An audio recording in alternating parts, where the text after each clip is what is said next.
வணக்கம். பசியின் வாசிப்புகளில் கம்பராமாயணம் யுத்தகாண்டம் பகுதியில் இந்திரஜித் வதைப்படலத்தின் முதல் பாகம்.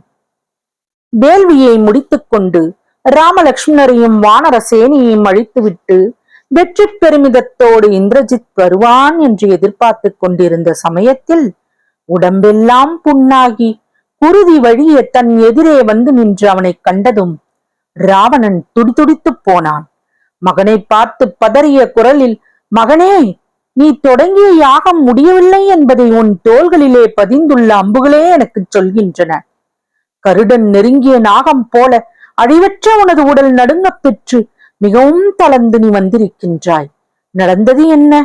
உடனே சொல் என்று கேட்டான் ராவணன்.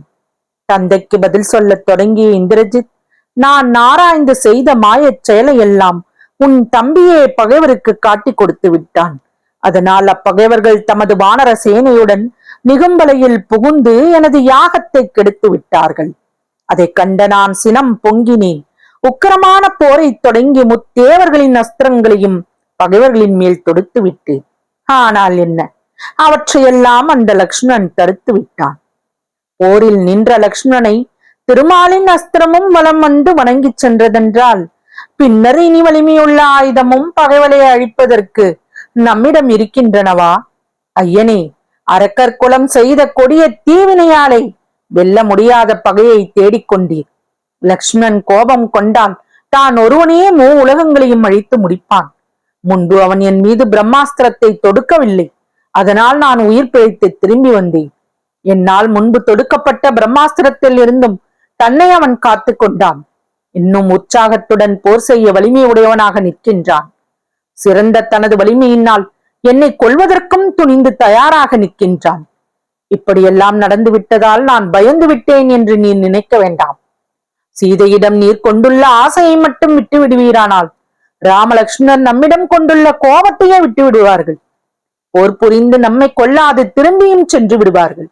நீர் அவர்களுக்கு செய்த தீங்கையும் பொறுத்துக் கொள்வார்கள். என் உயிரின் மீது கொண்டுள்ள ஆசையினாலோ அது போய்விடப் போகின்றதோ என்ற அச்சத்தினாலோ இப்படியெல்லாம் நான் சொல்லவில்லை. உம்மீது நான் கொண்டுள்ள அன்பின் காரணமாகவே இதனை சொன்னேன் என்று சொல்லி முடித்தான். மைந்தனின் வார்த்தைகளை கேட்டதும் ராவணன் தோள்கள் குலுங்க கேலி சிரிப்பு சிரித்து, மகனே, நீ இனி போருக்கு போகாமல் விட்டு விடுவாய் போலும்.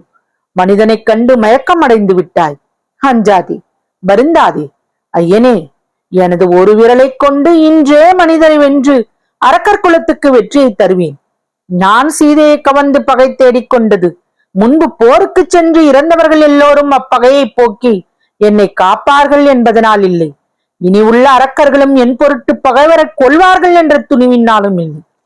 மற்றும் நீ அந்த பகைவர்களை அழித்து விடுவாய் என்ற முடிவினாலும் இல்லை. எனது வலிமையை நினைத்தே நான் இந்த கொடிய பகையை தேடிக்கொண்டேன். பேதையே, அறிவில்லாத யோசனையை சொன்னாய். பகைவர்களை நான் வெல்வது உறுதி. ஒருவேளை எனக்கு வெற்றி ஏற்படாவிட்டாலும் எனக்கு 20 தோள்கள் உண்டாக இருக்கையில் உலகம் முழுவதும் என் புகழோடு சேர்ந்த பாடல் ஒலிக்குமாறு நான் உயிரை துறப்பதல்லாமல் சீதையை விடுவது உண்டோ? நான் வெற்றி பெறாமல் பகைவரால் இறந்து போனாலும் அந்த பகைவரின் வீரப்புகழ் நிலைத்து நிற்குமாயின் வேதமுள்ள அளவும் நானும் எனது புகழோடு நிலைபெற்று நின்றவனாவேன் அல்லவா? எப்பொழுதாவது இறப்பு என்பது நிச்சயம்.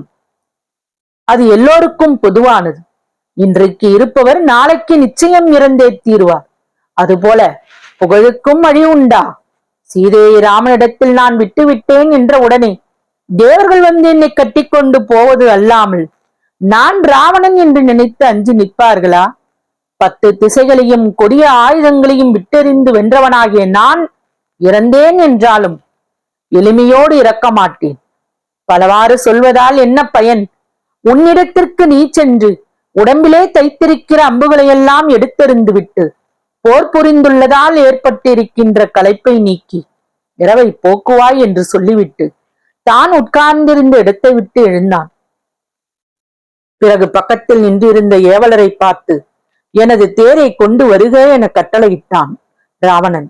உடனே தந்தையின் காலடிகளில் விழுந்து வணங்கி எழுந்த இந்திரஜித், தந்தையே, கோபம் தணிந்தருள்க. உமக்கு நான் கூறிய வார்த்தைகளால் என் மீது கொண்டுள்ள கோபத்தை விட்டு என்னை பொறுத்தருள்க. போருக்கு போய் நான் மாண்ட பின்பு எனது வார்த்தைகள் யாவும் நல்லவை என்பதை காண்பீர் என்று கூறிவிட்டு தனது தெய்வப் படைகளையெல்லாம் எடுத்துக்கொண்டு தெய்வ தேரின் மீது ஏறினான் இந்திரஜித். தொடரும். வசியின் வாசிப்புகளை சப்ஸ்கிரைப் பண்ணுங்க, லைக் பண்ணுங்க, உங்க நண்பர்களுக்கெல்லாம் ஷேர் பண்ணுங்க, உங்க கருத்துக்களை கமெண்ட்ல பதிவு பண்ணுங்க. நன்றி.